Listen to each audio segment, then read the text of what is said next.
people feel that pain. They feel Hmm. hurt. They take it personally. So between the pandemic and social media, what's happened is that people are, I'll say people for now, women are feeling triggered even more. And then they don't have the tools or resources that they need. They don't even know. A lot of the women that I coach don't even know that emotional regulation is the issue. Some do, but some don't know, and they don't understand like how the brain works or how that happens.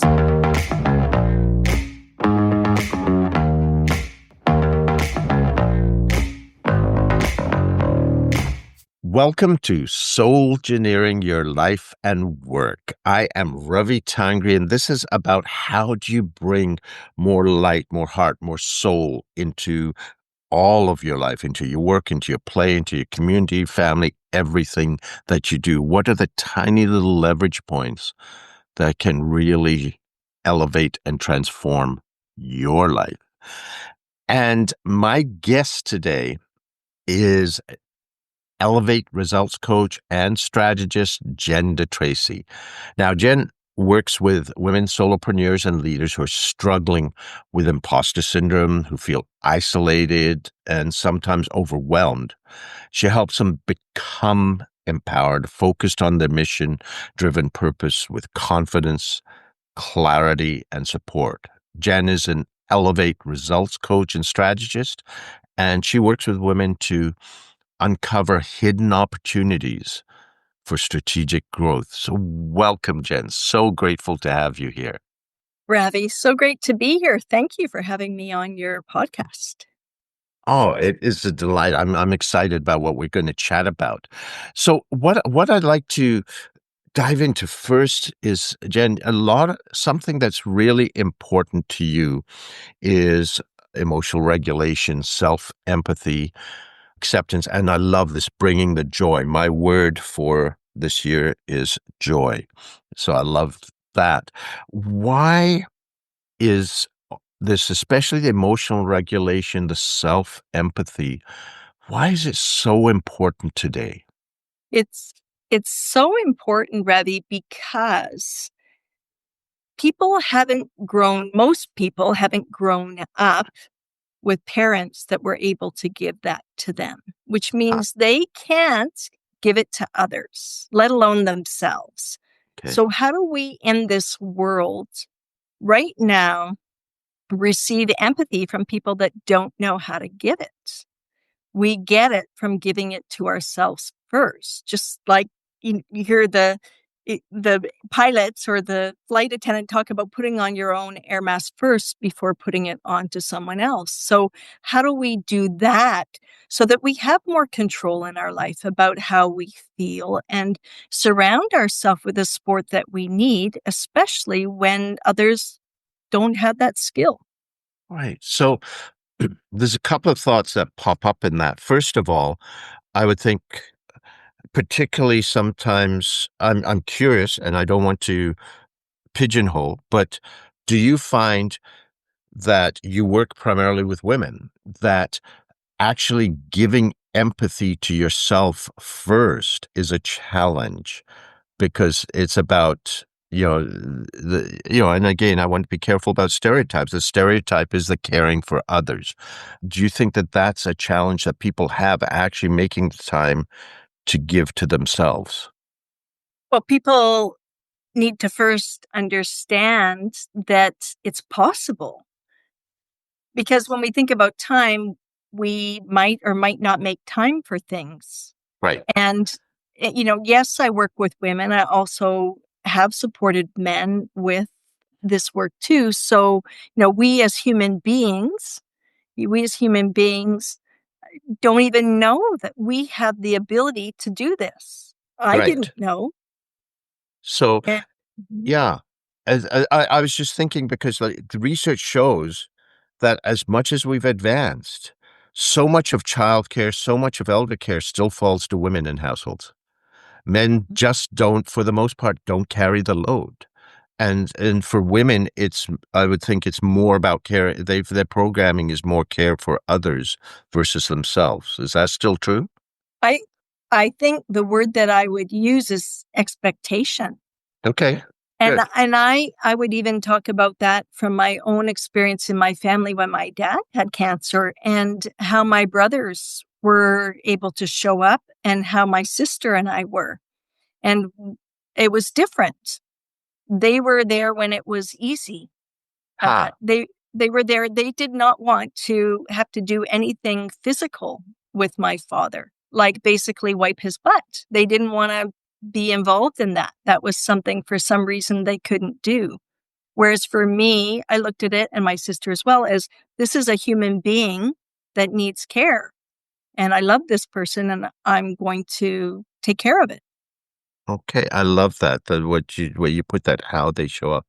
The other question I have is, do you find that the need for this has increased since the pandemic? Because my experience has been with people I work with that, I really believe a lot of people came out of the pandemic with PTSD, but have not treated it.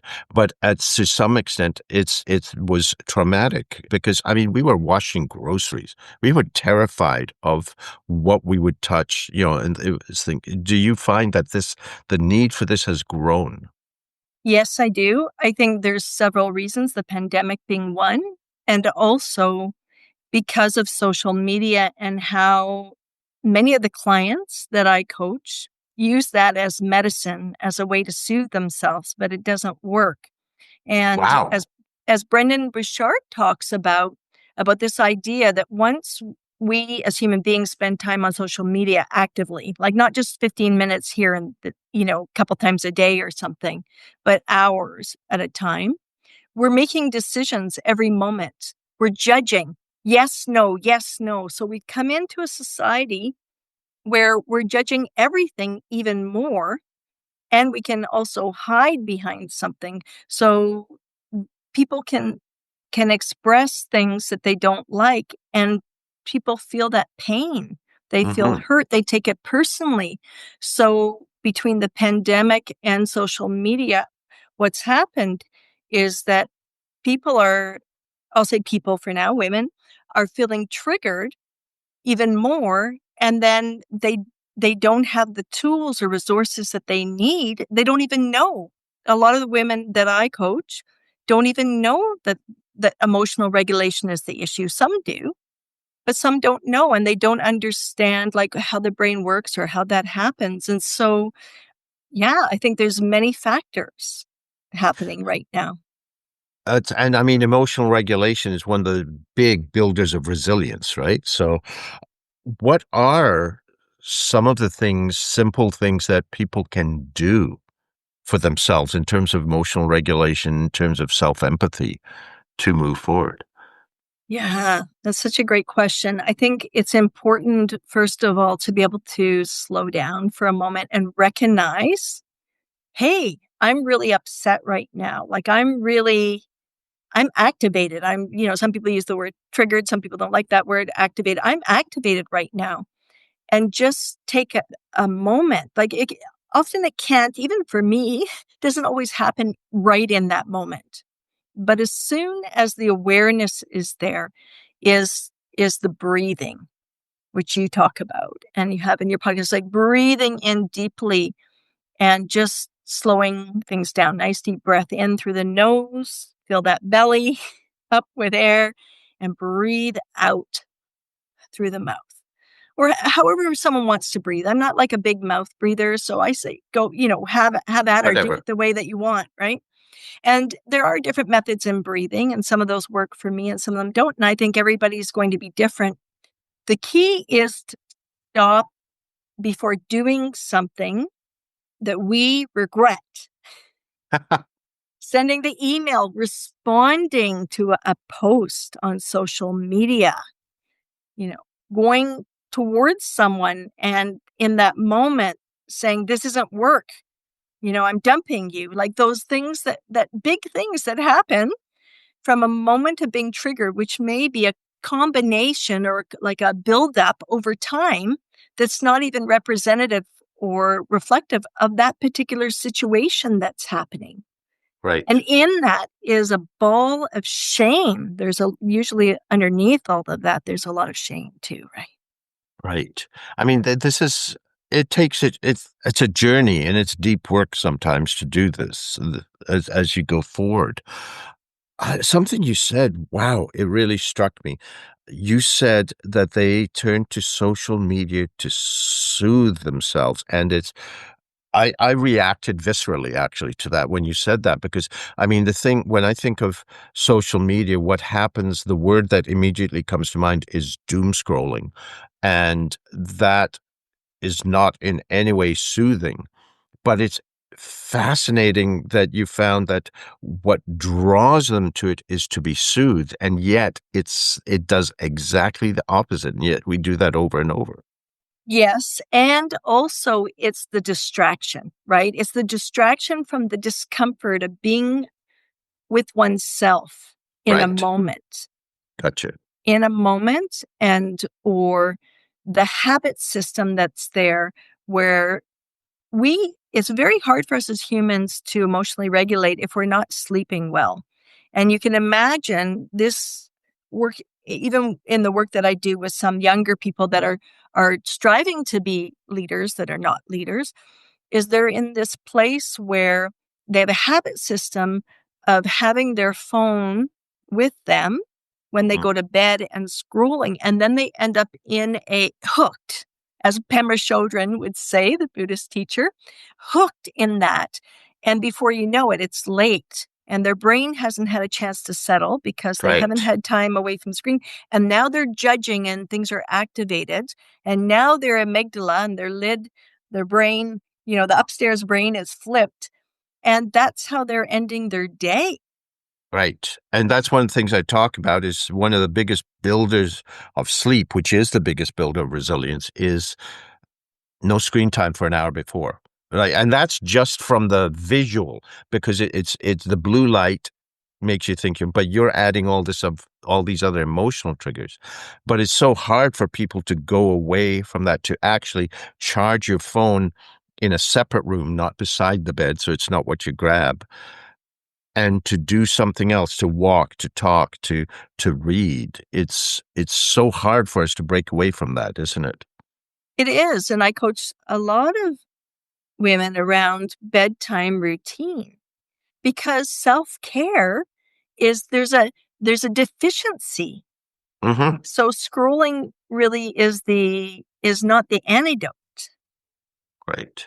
So if a woman can go into her bathroom and take the time to maybe there's ideas that clients have said to me, have a bath or take that time to do their full skincare routine and have already punched out away from their phone and really give themselves that. That's what I love about a bath. It's almost like for me being in the womb, like it's this comfort place. I know not everybody likes baths, but it's like the gifts that we can give ourselves in small ways help us to, I believe, love ourselves more and be able to feel calmer more often. Something that popped in my mind as you were speaking. I'm wondering, is there some sort of it's a sort of a double-layered question. Is there an illusion perhaps of connection when you go on social media, which second part of the question suggests possibly that people may be feeling more disconnected in life today? Do you think that that's part of what's there, why people grab for the phone to feel connected? I think it's FOMO, fear of missing out.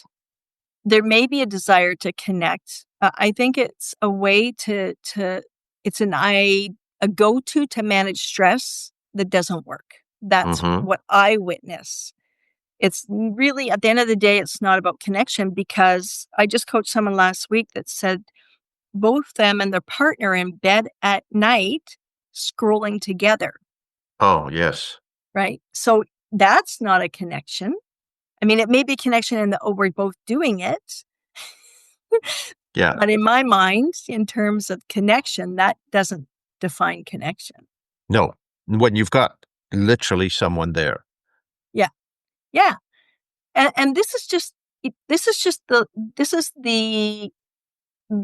they're not simple things, but these are the things that are important. But the emotional regulation part is, from my learnings through Sarah Payton, is a conscious approach that happens usually after being triggered where there's a bit of space and the capacity, because we still feel the feelings in our body. It's not like they go away. Our nervous system is still activated, even if we get distracted by something else, washing the Hmm. dishes or even going for a walk. Even if we're doing the healthy stuff, it doesn't really completely change the fact that if a situation happened, an argument with a friend or a partner or an email that came through, that's still most likely for most people in their nervous system. Right. Yeah. And the chemicals that that triggers can go on for hours. That's true. So you mentioned Sarah Payton. Who are some of the other thought leaders that you've turned to in that you draw on for, for your work? Well, what I would say is before Sarah Payton, I started at a certain juncture of my life where my life changed dramatically to start soul searching around what's it like to be a human being? Like, what can I learn that I don't know now? Because my life has just changed and I feel that I need to find some answers. Gosh darn it. And so, through joining a meditation group and attending those kind of things, and then getting connected with a woman named Susan Piver, who wasn't very known at that time and has written a number of books. And one of those books was around, like, what do you deal with? How do you how do you deal with your emotions when a relationship has ended? And for me, at that time, it was just a pivotal time of asking myself the questions like, do I really want to repeat the relationship dynamics that I have maybe historically Hmm. experienced? Like, what the heck's going on here? And really diving deeper into that. And I didn't know that at that time that Susan Piver was a Buddhist when I just was recommended the book by someone. Hey, check out this book. And then that led me to authors like Pema Chodron, who has certain practices that she teaches. And that became the beginning of me working on compassion and awareness, but it wasn't as deep as I wanted to go. And that's when Sarah Payton, really, her and Eric Bauer at that time showed up in my life so I could really learn how to emotionally regulate, so I could learn how to give myself and others empathy. Right. Now, when you talk about Sarah Payton, is there a book of hers that you think would be a good entry point for someone who's exploring this? Well, this is a good question because she has a workbook called Your Resonant Self, Hmm. and it's really good. Her actual book that she came out with prior to the workbook, Your Resonant Self book before the workbook, is it's good, but it's dense. And I know for some people they can get through that really well. I listened to some of it on audio, but because I had already studied under her and learned in person, I think that the way she teaches and all of the classes she has online and those ways are the best way, honestly, to learn from her. Okay. I know some people are digital read, so reading is their pathway, and that works best for them.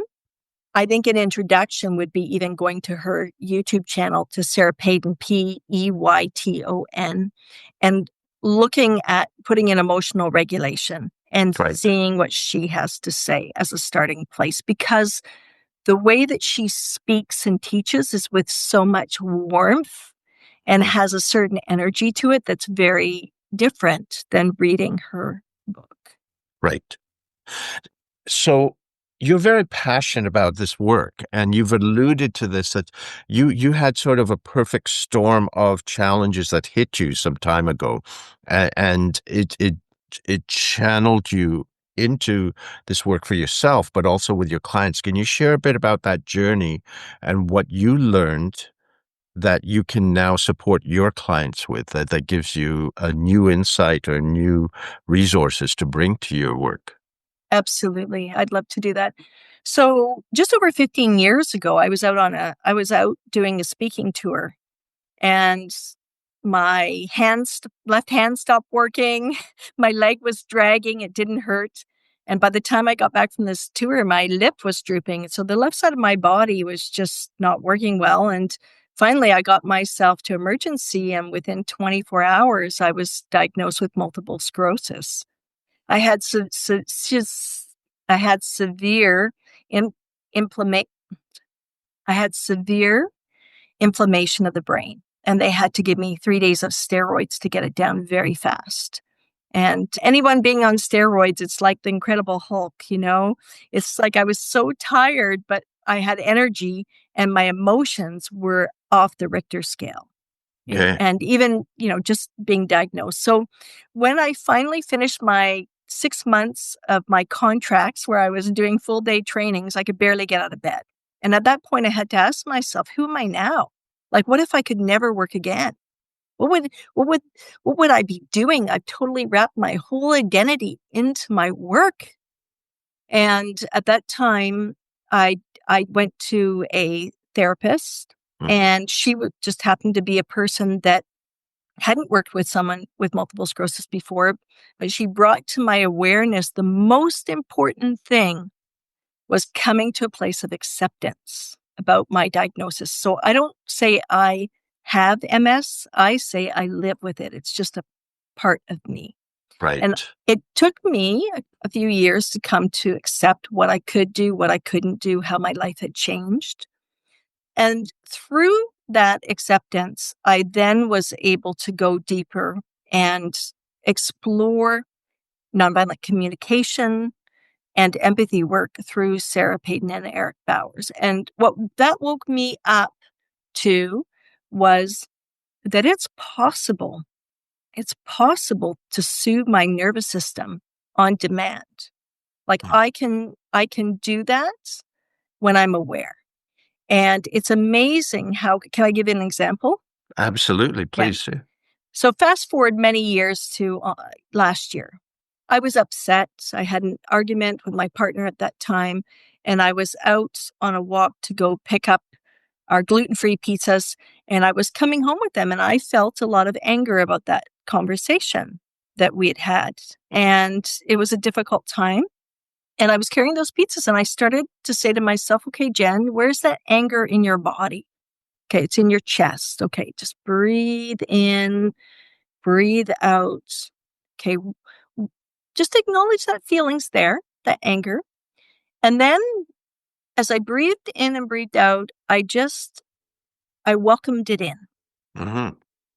And as I welcomed it in, I just let that happen. I was walking home, and I felt my body calm, my nervous system calm. And then I felt a lot better. And I set the intention that when I walked through that door, I would have a great evening. Hmm. And so it doesn't take much to do that with practice, of course, and with the support sometimes of someone else to guide. And for me, it's like that's how I want to live my life. I'm going to have all my feelings. They're all going to be there. And that's okay because when I allow myself to feel, that feeling instead of getting bigger gets smaller. Right. And Yeah. And that's what most people don't realize. They're afraid of being overwhelmed and carried away, but feelings are meant to be felt and then they leave. It's when we bottle them up that they just, yes. And that's a lot of the coaching that I do is around that. And you're right. The other piece I think, Ravi, that's important is it's one thing to accept, like to allow that feeling to be there. I say like a beloved guest coming into your home, welcome in that feeling. okay, I love that. Because then, for some people, it's a cat. Welcome, like a beloved cat coming into your home. Okay. So whatever that is for that person, allowing those feelings to be there and not pushing them away isn't enough, because before we have that feeling in our consciousness or in our awareness, the fact is, and you've mentioned this, is that we have the feeling in our body first. So with self-empathy, the most important thing is to not only name the feeling, but to identify where it is in the body. Mm-hmm. So that when I'm welcoming that feeling in to my chest area, I'm welcoming in that feeling, but I'm also acknowledging where it is. Because how can I gauge if there's a shift, if I in that feeling in my being, if I don't connect with the body? Because before we have that thought, it's already in our body. And this is the piece that when I'm coaching, a lot of women don't know that. They don't know that it starts with that even before we get the awareness of what that is. Right. And I think that's really powerful what you're saying about, the welcoming, because a lot of times I think, am I right or wrong that there's a lot of judgment? Oh, I'm angry. That's bad. I'm scared. That's a bad. And so it's perhaps the opposite of welcome that most people react, the way in which they react. Yes, I think there's two parts to that, right? There's that connotation that anger is negative or whatever that feeling is. And secondly, there's that fear, at least I've heard this from some women, that the feeling will get bigger if I allow myself to have it. Like I won't be able to stop crying, or I won't be able to function if I allow myself to have this feeling. And so it's really multi-layered. I It's very much so. I mean, as you probably know, I've done a lot of exploration on surrender and letting go, and it is, especially with intense feelings, it can be challenging. But again, do you find that it's like working with a muscle? You don't start with a big honking stuff. You start with stuff that's perhaps a little milder, and then build your capacity. Would you agree? Yeah, I agree. And what I do that's a little bit maybe different is, if everything we do is for a feeling, whether it's a negative feeling or a positive feeling, self empathy is one piece of it. So to welcome in the feeling and allow it to be there and notice what happens in the body. Where does it shift to? What happens? So that's a guided process. But it can have people, women can do that, men can do that on their own. The other piece of that is that once we're there, like once, let's say I'm guiding someone through that process and they get to that place, they shift from anger in their stomach to a little bit of spaciousness. And then in that Mm-hmm. spaciousness, I'm asking them what's there instead, like what's in that little bit of spaciousness. And they're like, well, there's a little bit of calm. And I'm like, okay, let's go there. Because they've already acknowledged the feeling that they don't like. Now we can go to the desired feeling and we can expand that. Right. And maybe they get to a place where that feeling moves around in their body, and it may come back to that stomach, or it may move to the shoulders or someplace. And at that point, they feel maybe some peace. Mm-hmm. And I invite them to dial that up, that feeling in their mind's eye of peace, so that when they leave with their homework, they're not learning necessarily to emotionally regulate. I'm actually inviting them to step in, attached with a habit in the morning, before, after their coffee, after they go to the bathroom, to step into that feeling that they had peace, that they had in that moment. We test it out.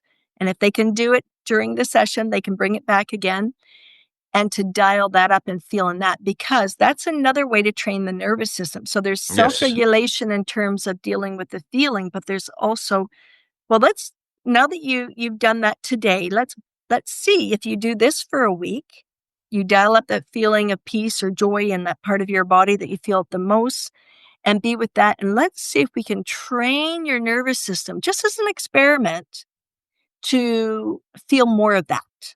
Mm-hmm. So I think there's two parts to it. Yes, it's important to learn to emotionally regulate, absolutely. But sometimes if the client can get to a place where they can feel that, and then we talk for a few minutes and they can step back into that feeling, I if they're willing to commit to the experiment, they'll notice over the course of that week, maybe it's a little easy to talk to their manager, their boss, to talk to difficult employees, to deal with a difficult client in their business, because they're now starting to learn to calm their nervous system on demand. And Right. And yeah, I love that. And it's what you're talking about, if I'm getting this right, is you're starting to change the habit from the disruptive feeling to being more in the habit of being in the peace more often. And that becomes more of your norm, your set point as you go forward. Am I right? yes, to invite them to know, hey, you actually know how to feel peace. You know how to feel joy. So let's put the flashlight on that. Let's shine some light on it and see how that feels for you. I think the combination of both is ideally important to know how to do the emotional regulation, and also to be able to start the day with something that feels good. I love that because it's not just about dealing with a caca. It's about, okay, let's establish this norm of peace and flow. Yeah, and the more someone can practice that or integrate that into their daily routine, the quicker when they need it, they can bring it up. Maybe not in the moment when they're most emotionally activated. They start to notice that when they feel joy or peace, they're like, oh, here it is now. I know what it feels like. I'm consciously aware, oh, this is a joy moment. Yes. And they can be much more present in that. I love that.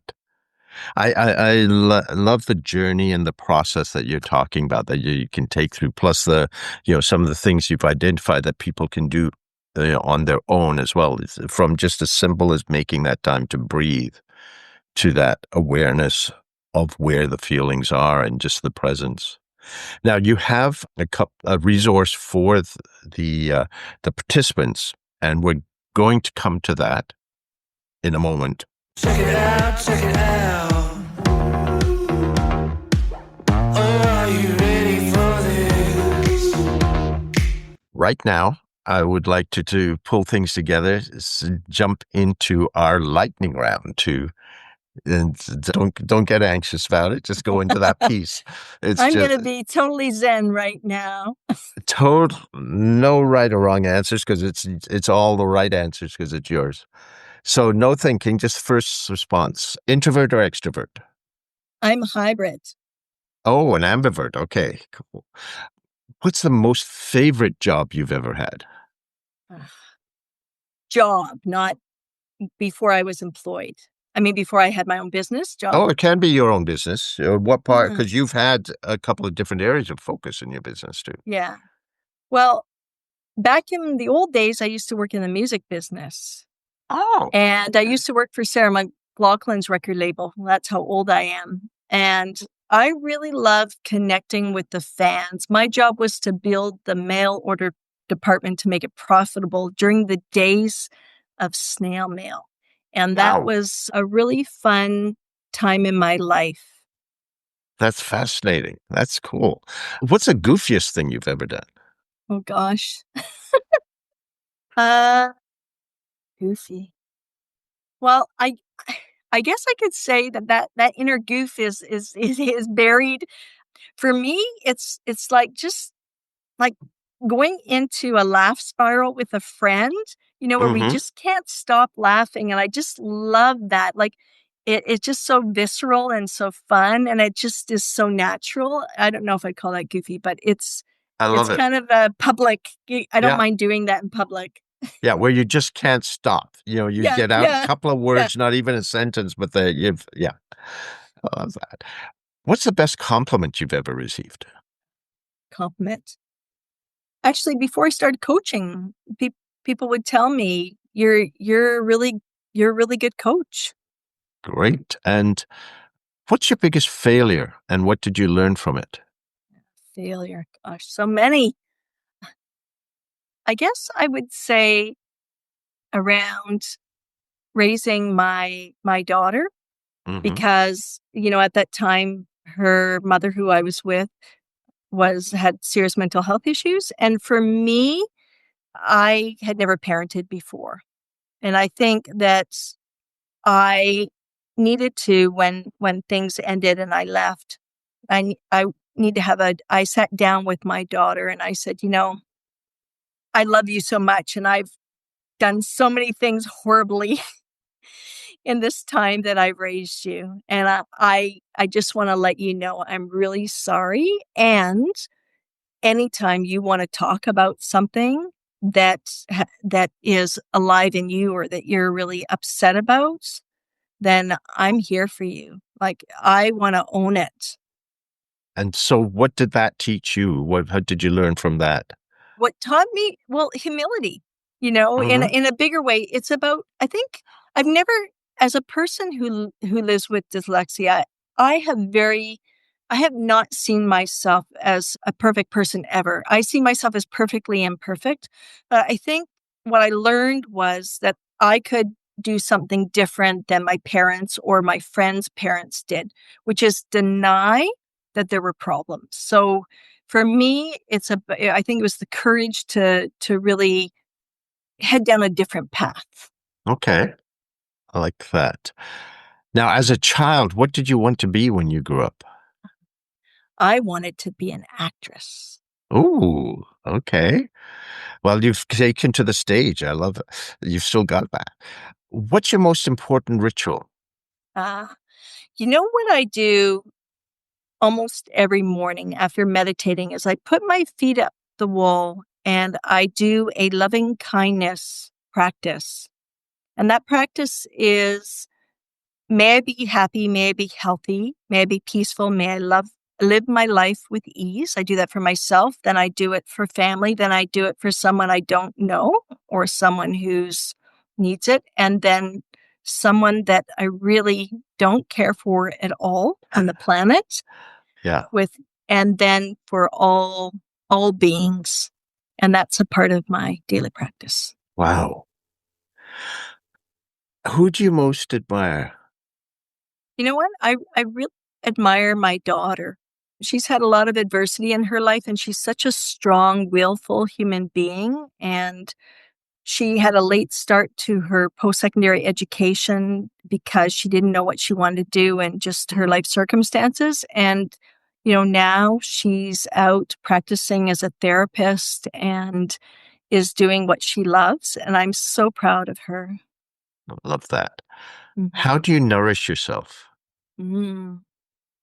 Well, I talked about baths, Mm-hmm. having baths. I love just being in the water and feeling that warmth and comfort. To me, that's self-love. Okay. And what do you want to be remembered for? Mhm. I would love to be remembered for being the person that is full of love for all human beings. And what's your purpose in life? My purpose? My purpose is to empower others, other women, to really experience their own life in a way that they can celebrate themselves. I think celebration is so important Mm-hmm. and it doesn't happen enough.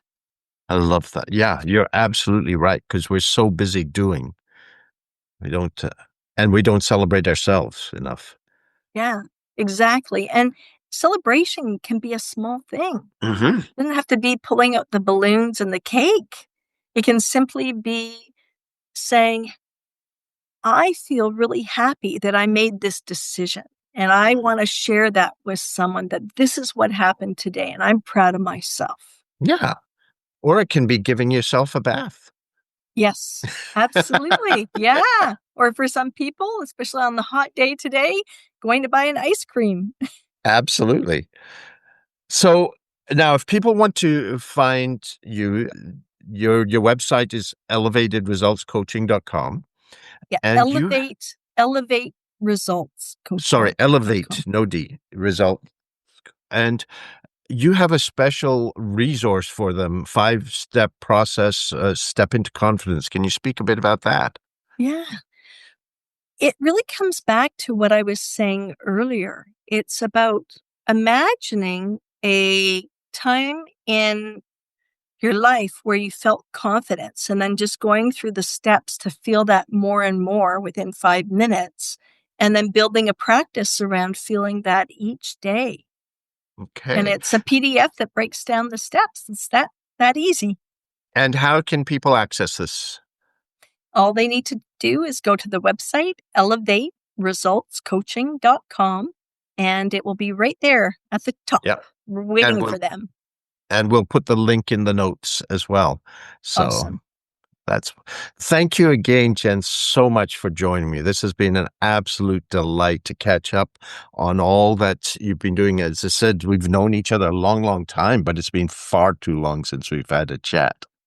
Thank you, Ravi, and thanks for all the work that you do to support leaders that also need support around emotional regulation. Thank you. And thank you all for listening. This is Ravi Tangri. This has been Soul Engineering Your Life and Work, and we will see you next week. I got the energy, it's all I need to finish. And everyone that knows me knows that I can do this. Yeah, I know that I can